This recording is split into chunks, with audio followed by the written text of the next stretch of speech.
আজকে আমরা অষ্টম শ্রেণীর দ্বিতীয় পর্যায়ক্রমিক মূল্যায়ন 2026 সালের ভূগোল বিষয়ের সম্পূর্ণ উত্তর সহ নমুনা প্রশ্নপত্র সেট 4 সম্পর্কে আলোচনা করব। তো চলো এই ভিডিওতে আমরা ক্লাস 8-এর সেকেন্ড ইউনিট টেস্ট 2026 জিওগ্রাফি সাবজেক্টের এই কোশ্চেন পেপার এবং তার উত্তরগুলো দেখে নিই। সেকেন্ড সামেটিভ ইভ্যালুয়েশনে তোমাদের এখানে 50 নম্বরের পরীক্ষা হয় এবং সময় থেকে 1 ঘন্টা 30 মিনিট। ওকে, এই প্রশ্ন এবং উত্তরের পিডিএফ ফাইলগুলো আমাদের সহজ লেসন অ্যাপের মধ্যে দেওয়া আছে। অ্যাপের লিঙ্ক রয়েছে ডেসক্রিপশন বক্সে। ওকে, অথবা গুগল প্লে স্টোর থেকে তোমরা অ্যাপটিকে ডাউনলোড করে নিতে পারবে। সেখানে পেইড কোর্সের মধ্যে এর পিডিএফ ফাইলগুলো দেওয়া থাকবে। পেমেন্ট করার পর তোমরা পিডিএফগুলোকে নিজেদের ফোনে ডাউনলোড করে নিতে পারবে। 1 নম্বর থেকে প্রশ্নে বলা হচ্ছে সঠিক উত্তরটি নির্বাচন করো। এখানে 6টি প্রশ্ন রয়েছে, প্রতিটার মান 1 নম্বর করে। নাম্বার এতে ব্রাজিল উচ্চভূমির সর্বোচ্চ শৃঙ্গ।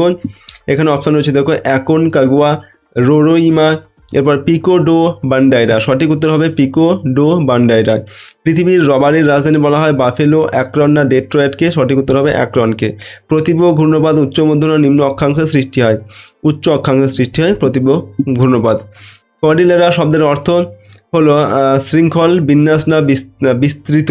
কর্ডিলেরা শব্দের অর্থ হচ্ছে শৃঙ্খল। উত্তর গোলার্ধে আয়ন বায়ুর গতিবেগ ঘন্টায় 12 কিলোমিটার, 16 কিলোমিটার, 15 কিলোমিটার? উত্তর হবে 16 কিলোমিটার। দক্ষিণ আমেরিকার বৃহত্তম দেশ আর্জেন্টিনা, ব্রাজিল না ভেনেজুয়েলা? দক্ষিণ আমেরিকার বৃহত্তম দেশ হচ্ছে ব্রাজিল। নিচের প্রশ্নগুলির নির্দেশ মতো উত্তর দাও। যে কোনো 6টি প্রশ্নের উত্তর লিখতে হবে। 1x6 = 6। বজ্র মেঘ বলা হয় কোন মেঘকে? কিমুলো নিম্বাসকে বজ্র মেঘ বলা হয়। ITCZ কি? নিরক্ষীয় অঞ্চলে উত্তর পূর্ব ও দক্ষিণ পূর্ব আয়ন বায়ু মিলিত হয়ে যে শান্ত বলয় সৃষ্টি করে তাকে ITCZ বলে। বঙ্গোপসাগরের ক্রান্তীয় ঘূর্ণপাত কি নামে পরিচিত? বঙ্গোপসাগরের ক্রান্তীয় ঘূর্ণপাত সাইক্লোন নামে পরিচিত। এরপর হচ্ছে পৃথিবীর কষাইখানা কাকে বলা হয়? শিকাগো শহরকে পৃথিবীর কষাইখানা বলা হয়। কোন কোন নদীর মিলিত প্রবাহকে লা প্লাটা নদী বলে? পারানা, প্যারাগুয়ে ও উরুগুয়ে নদীর মিলিত প্রবাহকে লা প্লাটা নদী বলা হয়। পশুর লোমযুক্ত চামড়াকে কি বলে? পশুর লোমযুক্ত চামড়াকে বলা হয় ফার। কানাডিয়া সিল্ড অঞ্চলের 2টি হ্রদের নাম লেখো। গ্রেট বিয়ার আর হচ্ছে অ্যাথাবাস্কা। 2 নম্বর শূন্যস্থান পূরণ করতে হবে। যে কোনো 6টি। 1x6 = 6। নাম্বার এতে ভূপৃষ্ঠের বায়ুর ওপর উল্লম্ব চলাচলকে ড্যাশ বলে? তো ভূপৃষ্ঠের বায়ুর উপর উল্লম্ব চলাচলকে বলা হয় বায়ু স্রোত। ড্যাশ নদীর উপর বিশ্বের বৃহত্তম নদী উপত্যকা পরিকল্পনা গড়ে উঠেছে? টেনিস। এখানে উত্তর হবে টেনিস। ঠিক আছে, টেনিস নদীর উপর। ওকে, এরপর দেখো কর্ডিলেরা শব্দটির অর্থ হলো ড্যাশ। তো কর্ডিলেরা শব্দের অর্থ হচ্ছে শৃঙ্খল। পৃথিবীর উচ্চতম হ্রদ ড্যাশ? পৃথিবীর উচ্চতম হ্রদ হচ্ছে টিটিকাকা। পরের প্রশ্ন, ডোলড্রামস দেখা যায় ড্যাশ বরাবর? নিরক্ষীয় অঞ্চল বরাবর ডোলড্রামস দেখা যায়। উত্তর আমেরিকার সবথেকে গুরুত্বপূর্ণ জলপথ হচ্ছে ড্যাশ? এটা হবে সেন্ট লরেন্স। ড্যাশ হ্রদ অঞ্চলের প্রধান পশু খাদ্য? হে, ক্লোভার। এগুলো হচ্ছে হ্রদ অঞ্চলের প্রধান পশু খাদ্য। 2 নম্বর থেকে বাক্যগুলির কোনটি শুদ্ধ আর কোনটি অশুদ্ধ সেটা লিখতে হবে। 1x2 = 2। কিউমুলাস হলো একটি বজ্র মেঘ, এটা অশুদ্ধ হবে। দক্ষিণ আমেরিকার বেশিরভাগ নদী রকি পর্বত থেকে উৎপন্ন হয়েছে, এটা অশুদ্ধ হবে। এরপর 3 নম্বর থেকে যে কোনো 6টি প্রশ্ন উত্তর করতে হবে। এখানে যে কোনো 4টি প্রশ্ন উত্তর লিখতে হবে। 2x4 = 8। নিরক্ষীয় শান্ত বলয় কাকে বলে? নিরক্ষীয় অঞ্চল বরাবর উষ্ণ ও হালকা বায়ু সোজা উপরের দিকে উঠে যাওয়ায় এখানে বায়ুর ঊর্ধ্বমুখী স্রোত লক্ষ্য করা যায়। ভূপৃষ্ঠের সমান্তরালে কোনো বায়ু প্রবাহিত হয় না, ফলে এখানে বায়ুর কোনো চলাফেরা বোঝা যায় না। শান্ত ভাব বিরাজ করে, তাই একে নিরক্ষীয় শান্ত বলয় বলে। ঘূর্ণবাতের চোখ কাকে বলে? শক্তিশালী ঘূর্ণবাতের কেন্দ্রে এক গতিহীন শান্ত প্রায় মেঘযুক্ত অবস্থা বিরাজ করে, একে ঘূর্ণবাতের চোখ বলে। উত্তর আমেরিকা মহাদেশের অবস্থান লেখো। তো উত্তর আমেরিকা মহাদেশের উত্তরে উত্তর মহাসাগর, পূর্বে আটলান্টিক মহাসাগর, দক্ষিণ ও পশ্চিমে প্রশান্ত মহাসাগর এবং দক্ষিণ পূর্বে দক্ষিণ আমেরিকা ও ক্যারিবিয়ান সাগর দ্বারা বেষ্টিত। এরপর ফার শিল্প কি? দীর্ঘ লোমযুক্ত পশুর চামড়া থেকে শীতের পোশাক তৈরির শিল্পকে ফার শিল্প বলে। পরেরটা হচ্ছে মেঘের সৃষ্টি হয় কিভাবে? পৃথিবীর যে সমস্ত অঞ্চলে জলভাগের পরিমাণ বেশি ও সূর্য লম্বভাবে কিরণ দেয়, সে সমস্ত অঞ্চলে সূর্যের প্রখর তাপে প্রচুর পরিমাণ জলীয় বাষ্প বায়ুতে গিয়ে মেশে ওই জলীয় বাষ্পপূর্ণ বায়ু হালকা হয়ে সোজা উপরে ওঠে শীতলতার সংস্পর্শে এসে ঘনীভূত হয়ে মেঘে পরিণত হয়। কোন 5টি হ্রদকে একত্রে পঞ্চহ্রদ বলা হয়? তো বৃহৎ সমভূমির দক্ষিণ পূর্ব অংশে অবস্থিত সুপিরিয়র, মিশিগান, হুরন, ইরি, অন্টারিও এই 5টি হ্রদকে একত্রে পঞ্চহ্রদ বলে। 6 নম্বর থেকে নিচের প্রশ্নগুলোর উত্তর লিখতে হবে। যে কোনো 4টি প্রশ্নের মান 3 নম্বর করে, 3, 4, 12 নম্বর দেওয়া আছে এখানে। নাম্বার এতে আয়ন বায়ুর বৈশিষ্ট্যগুলি লেখো। 1 নম্বর থেকে প্রশ্ন হচ্ছে উত্তর গোলার্ধে স্থলভাগ বেশি থাকায় উত্তর পূর্ব আয়ন বায়ুর গতিবেগ একটু কম, ঘন্টায় 15 থেকে 25 কিলোমিটার। 2 নম্বর হচ্ছে দক্ষিণ গোলার্ধে জলভাগ বেশি থাকায় দক্ষিণ পূর্ব আয়ন বায়ুর গতিবেগ একটু বেশি, ঘন্টায় 25 থেকে 35 কিলোমিটার বেগে প্রবাহিত হয়। 3 নম্বর আয়ন বায়ু সাধারণত নিরক্ষরেখার দুদিকে 5 ডিগ্রি থেকে 25 ডিগ্রি অক্ষাংশের মধ্যে সারা বছর প্রবাহিত হয়। 4 নম্বর ক্রান্তীয় অঞ্চল থেকে নিরক্ষীয় অঞ্চলের দিকে অর্থাৎ কম উষ্ণ অঞ্চল থেকে বেশি উষ্ণ অঞ্চলে প্রবাহিত হয় বলে এই বায়ুর উষ্ণতা ও জলীয় বাষ্প ধারণ ক্ষমতা বৃদ্ধি পায়। নাম্বার বি, আমাজন নদীর মোহনায় বদ্বীপ গড়ে না ওঠার 3টি কারণ লেখুন। 1 নম্বর আমাজন নদীর মোহনায় সমুদ্রের গভীরতা অনেক বেশি। 2 নম্বর মোহনায় প্রবল সমুদ্র স্রোত বর্তমান, ঠিক আছে, যেখানে দক্ষিণ নিরক্ষীয় স্রোত রয়েছে। 3 নম্বর হচ্ছে আমাজন নদী প্রবল বেগে প্রচুর জলরাশি নিয়ে সমুদ্রে পতিত হয়, তাই আমাজন নদীর মোহনায় বদ্বীপ গঠন হয়নি। এরপর হচ্ছে নাম্বার সি, মেরু অঞ্চলে বায়ুর উচ্চচাপ সৃষ্টির 2টি কারণ উল্লেখ করো। নাম্বার 1 হচ্ছে 2টি মেরু অঞ্চল প্রায় সারা বছর বরফে ঢাকা থাকায় উষ্ণতা হিমাঙ্কের নিচে থাকে এবং এখানকার বাতাস ভীষণ শীতল ও ভারী হয়। নাম্বার 2, এই অঞ্চলের সূর্যরশ্মি তির্যকভাবে পড়ার ফলে তাপের অভাবে বাষ্পীভবন খুব কম হয়, ফলে বাতাসে জলীয় বাষ্পের পরিমাণও কম থাকে। নাম্বার ডি, বাইস ব্যাটল সূত্র কি?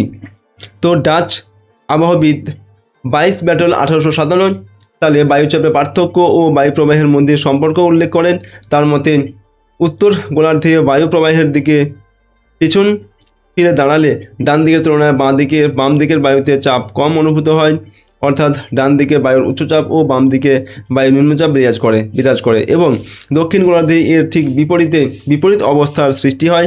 বায়ু প্রবাহ সংক্রান্ত এই বৈশিষ্ট্য বাইস ব্যাটল সূত্র নামে পরিচিত। নেক্সট হচ্ছে নাম্বার ইতে, পম্পাস অঞ্চলকে দক্ষিণ আমেরিকার শস্য ভাণ্ডার বলা হয় কেন? কৃষিকাজে দক্ষিণ আমেরিকার পম্পাস অঞ্চল বেশ উন্নত। এখানকার উর্বর পলিমৃত্তিকা ও পরিমিত বৃষ্টিপাত কৃষির পক্ষে অনুকূল। অত্যাধুনিক যন্ত্রপাতির ব্যবহার এবং উন্নত প্রথায় এখানে কৃষিকাজ করায় উৎপাদনের পরিমাণ অনেক বেশি হয়, সেই কারণে পম্পাস অঞ্চলকে দক্ষিণ আমেরিকার শস্য ভাণ্ডার বলা হয়। পরের প্রশ্ন নাম্বার এফ, চিত্রসহ পরিচালন বৃষ্টিপাত কেমনভাবে হয় তা লেখো। দিনের বেলা সূর্যের কিরণে জল বাষ্পে পরিণত হয়ে সোজা উপরে উঠে যায় এবং শীতল বায়ুর সংস্পর্শে এসে জলীয় বাষ্প প্রথমে মেঘ ও পরে বৃষ্টিতে পরিণত হয়ে সোজাসুজি নিচে নেমে আসে। এরূপ বৃষ্টিপাতকে পরিচালন বৃষ্টিপাত বলে। যেমন ধরুন এটা হচ্ছে পরিচালন বৃষ্টিপাতের একটি চিত্র। প্রথমে জলভাগ থেকে জল বাষ্প হয়ে উপরে উঠে গিয়ে মেঘে পরিণত হয়, সেই মেঘ থেকে ভূপৃষ্ঠে বৃষ্টিপাত রূপে ভূপৃষ্ঠে পতিত হয়, ঠিক আছে, এটাই হচ্ছে পরিচালন বৃষ্টি। 5 নম্বর থেকে যে কোনো 2টি প্রশ্নের উত্তর করতে হবে, প্রশ্নের মান 5 নম্বর করে, ঠিক আছে। 2টি প্রশ্নের জন্য এখানে 5 থেকে 10 নম্বর রয়েছে। নাম্বার এতে, নিয়ত বায়ু প্রবাহকে শ্রেণীবিভাগ করে যে কোনো একটি বায়ু প্রবাহ সম্পর্কে আলোচনা করো। তো নিয়ত বায়ু প্রধানত 3 প্রকার, যেমন আয়ন বায়ু, পশ্চিমা বায়ু আর হচ্ছে মেরু বায়ু। তো এখানে যে কোনো একটি বায়ু সম্পর্কে আমাদের লিখতে হবে। আমরা আয়ন বায়ু সম্পর্কে লিখছি। উত্তর পূর্ব আয়ন বায়ু লিখছি প্রথমে। উত্তর গোলার্ধে উপক্রান্তীয় উচ্চচাপ অঞ্চল থেকে আয়ন বায়ু নিরক্ষীয় নিম্নচাপ অঞ্চলের দিকে ছুটে যাওয়ার সময় ফেরেলের সূত্রানুসারে একটু ডান দিকে বেঁকে যায়, এর নাম উত্তর পূর্ব আয়ন বায়ু। এরপর দক্ষিণ পূর্ব আয়ন বায়ু। দক্ষিণ গোলার্ধে উপক্রান্তীয় উচ্চচাপ বলয় থেকে যে বায়ু নিরক্ষীয় নিম্নচাপ বলয়ের দিকে প্রবাহিত হয় সেটিও ফেরেলের সূত্রানুসারে একটু বাম দিকে বেঁকে যায়, এই বায়ু প্রবাহের নাম হচ্ছে দক্ষিণ পূর্ব আয়ন বায়ু। নাম্বার বি, উত্তর আমেরিকা মহাদেশের পশ্চিমের পার্বত্য অঞ্চলের ভূপ্রাকৃতিক বৈশিষ্ট্যের বিবরণ দাও। তো উত্তর আমেরিকা মহাদেশের পশ্চিমের পার্বত্য অঞ্চল, এই অঞ্চলটি উত্তর আমেরিকা মহাদেশের পশ্চিম প্রান্তে প্রশান্ত মহাসাগরের উপকূল বরাবর উত্তরে বেরিং প্রণালী থেকে শুরু করে দক্ষিণে পানামা খাল পর্যন্ত বিস্তৃত। প্রশান্ত মহাসাগরীয় পাত ও উত্তর আমেরিকা মহাদেশীয় পাতের অভিসারী সীমানা বরাবর এই সংঘর্ষের ফলে এই নবীন ভঙ্গিল পর্বতের সৃষ্টি হয়েছে। এখানকার প্রধান পর্বতশ্রেণীগুলি হলো কোস্ট রেঞ্জ, আলাস্কা রেঞ্জ ও ব্রুকস রেঞ্জ। পশ্চিমের এই পার্বত্য অঞ্চলের প্রধান নদীগুলি হলো ইউকন, কলোরাডো, কলম্বিয়া, ফ্রেজার। এই নদীগুলির প্রবাহ পথে অনেক উপত্যকা, অবনমিত অঞ্চল ও গিরিখাত সৃষ্টি করে পশ্চিম দিকে প্রবাহিত হয়ে প্রশান্ত মহাসাগরে মিলিত হয়েছে। পরেরটা হচ্ছে নাম্বার সি এর দাগে প্রশ্ন, পৃথিবীর প্রধান বায়ুচাপ বলয়গুলির অবস্থান ও সৃষ্টির কারণ লেখো। উষ্ণতার তারতম্য, উচ্চতা, বায়ুতে জলীয় বাষ্পের উপস্থিতি, পৃথিবীর আবর্তন গতি, বায়ুমণ্ডলের ঘনত্বের তারতম্য প্রভৃতির উপর ভিত্তি করে পৃথিবীতে মোট 7টি বায়ুচাপ বলয় সৃষ্টি হয়েছে, যেগুলো হলো নিরক্ষীয় নিম্নচাপ বলয়, কর্কটীয় উচ্চচাপ বলয়, মকরীয় উচ্চচাপ বলয়, সুমেরু প্রদেশীয় নিম্নচাপ বলয়, কুমেরু প্রদেশীয় নিম্নচাপ বলয়, সুমেরু উচ্চচাপ বলয় এবং কুমেরু উচ্চচাপ বলয়। নাম্বার ডিতে হ্রদ অঞ্চলে শিল্পোন্নতির কারণগুলি উল্লেখ করো। উত্তর আমেরিকার হ্রদ অঞ্চলের শিল্পে উন্নতির কারণগুলি নিম্নে আলোচনা করা হলো। 1 নম্বর খনিজ সম্পদের প্রাচুর্য। লোহা, কয়লা ও খনিজ তেলের সাহায্যে এই অঞ্চলে লৌহ ইস্পাত ও অন্যান্য কাঁচামাল ভিত্তিক শিল্পের উন্নতি ঘটেছে। নাম্বার 2 হচ্ছে রাসায়নিক কাঁচামালের প্রাচুর্য। খনিজ সম্পদের পাশাপাশি উৎকৃষ্ট গন্ধক, পটাশ, ফসফেট ইত্যাদি রাসায়নিক কাঁচামালের প্রাচুর্যের কারণে এই অঞ্চলের শিকাগো, ডুলুথ, ডেট্রয়েট, পিটার্সবার্গ প্রভৃতি স্থানে সালফিউরিক অ্যাসিড, কস্টিক সোডা ইত্যাদি রাসায়নিক শিল্পের ব্যাপক উন্নতি ঘটেছে। নাম্বার 3 হচ্ছে কৃষিজ সম্পদের প্রাচুর্য। হ্রদ অঞ্চল কৃষিকাজে খুব উন্নত প্রযুক্তিবিদ্যার সাহায্যে কৃষি কাজের প্রসারের ফলে এখানে কৃষি ভিত্তিক বিভিন্ন শিল্পের তথা ময়দা, মদ, চিনি এবং ফল ও খাদ্য প্রক্রিয়াকরণ শিল্পের বিশেষ উন্নতি ঘটেছে। 4 নম্বর পয়েন্ট হচ্ছে বনজ সম্পদের প্রাচুর্য। হ্রদ অঞ্চলের নিকটবর্তী সরলবর্গীয় বনভূমির কাঠ ও অন্যান্য বনজ কাঁচামালের সাহায্যে এখানে কাঠ শিল্প, কাগজ শিল্প ও রেয়ন শিল্পের উন্নতি ঘটেছে। 5 নম্বর প্রাণীজ সম্পদের প্রাচুর্য। হ্রদ অঞ্চল পৃথিবীর একটি অন্যতম প্রধান পশুপালন অঞ্চল। এই অঞ্চলে অধিক দুগ্ধ উৎপাদনকারী জার্সি গরু, মেষ, হাঁস, মুরগি ইত্যাদি প্রতিপালন করা হয়। তাই এই অঞ্চলের প্রাণীজ সম্পদের উপর নির্ভর করে ডেয়ারি ও মাংস প্রক্রিয়াকরণ শিল্প উন্নতি লাভ করেছে। তো দেখো, এই ভিডিওতে আমরা তোমাদের ক্লাস 8-এর সেকেন্ড ইউনিট টেস্ট 2026-এর ভূগোল বা জিওগ্রাফি সাবজেক্টের একটি কোশ্চেন পেপারের উত্তরগুলো নিয়ে আলোচনা করলাম। প্রশ্নোত্তরগুলো তোমরা ভালোভাবে কিন্তু প্র্যাকটিস করো। এর আগের যে সেটগুলো আমরা দিয়েছি সেগুলো তোমরা ভালোভাবে প্র্যাকটিস করবে এবং তোমাদের বইয়ের যে সিলেবাস রয়েছে, যে সিলেবাসের মধ্যে যে অধ্যায়গুলো রয়েছে বই থেকে ভালোভাবে কিন্তু সেই অধ্যায়গুলো তোমরা রিডিং পড়বে। ওকে, এবং এই প্রশ্নোত্তরের পিডিএফগুলো আমাদের অ্যাপের মধ্যে দেওয়া আছে। অ্যাপের লিঙ্ক রয়েছে ডেসক্রিপশন বক্সে বা গুগল প্লে স্টোর থেকে তোমরা অ্যাপটিকে পেয়ে যাবে। সেখানে পেইড কোর্সের মধ্যে পিডিএফ ফাইলগুলো থাকবে। পেমেন্ট করার পর তোমরা পিডিএফগুলোকে নিজেদের ফোনে ডাউনলোড করে নিতে পারবে। তো আজকের এই ভিডিওটিকে এখানেই শেষ করছি। সম্পূর্ণ ভিডিওটি দেখার জন্য অসংখ্য ধন্যবাদ।